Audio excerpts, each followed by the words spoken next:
There's something real funky happening in the mortgage market right now, and it's worth paying attention to. If we go back to 2020, when the pandemic struck, all of a sudden there was mass chaos in financial markets. Stocks were down, gold was down, Bitcoin was down, everything was in a free fall. Of course, we then had the central banks and the politicians. They stepped in with massive monetary and fiscal policies to try to correct the situation. The central bank went ahead and had 2 emergency rate cuts. They brought interest rates down to 0%. And their goal was to flood the market with cheap capital. If cheap capital is available, of course, people are going to go and they're going to borrow. Well, that's exactly what happened. And we saw mortgage applications, both to go and purchase homes, but also to refinance their existing debt, absolutely explode. But now, as the Federal Reserve has started to raise interest rates, we get the mortgage rates at a 10-plus year high.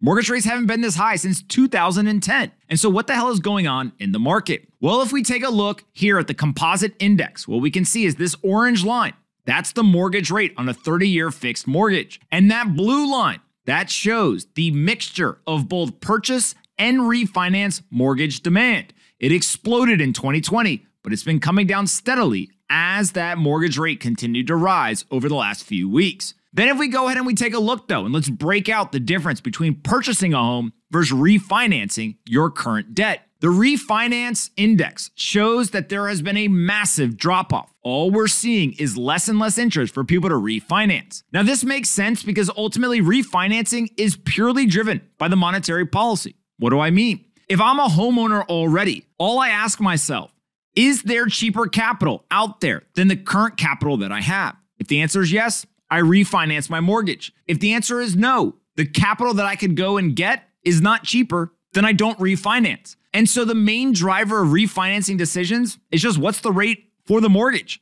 If it's lower, I do it. If it's not, I don't. But here's the interesting thing, and this is something that we should pay attention to here, is that there's a difference between what's happening in the refinance demand market versus the purchase demand market. What am I talking about? Well, there's a complete decoupling. This black line shows refinancing and the blue line shows the purchasing of a home. What you can see here on the far right is in 2021 and into 2022, there's been a complete decoupling. Less and less people are refinancing, but plenty of people are still going and taking mortgages because they're trying to actually buy a new home. Now, when we ask ourselves why that may be happening, there's all kinds of changes in work trends. There's obviously a rise of remote work. Millennials are starting families and moving into the suburbs. And of course, there's tons of people who just want a better work-life balance and don't want to live in a shoebox in San Francisco or New York. And that drives a lot of purchasing decisions. It's not just monetary policy. So ultimately, that decoupling is the intersection of the monetary policy trend and the work trend and the life trend. And the work and life trend is winning out right now. Now, refinances are down almost 60% over the last 12 months. And the demand for purchasing a home is remaining steady. We got to be careful. So over the next 5 to 10 years, the United States is going to have to become incredibly proficient about building homes.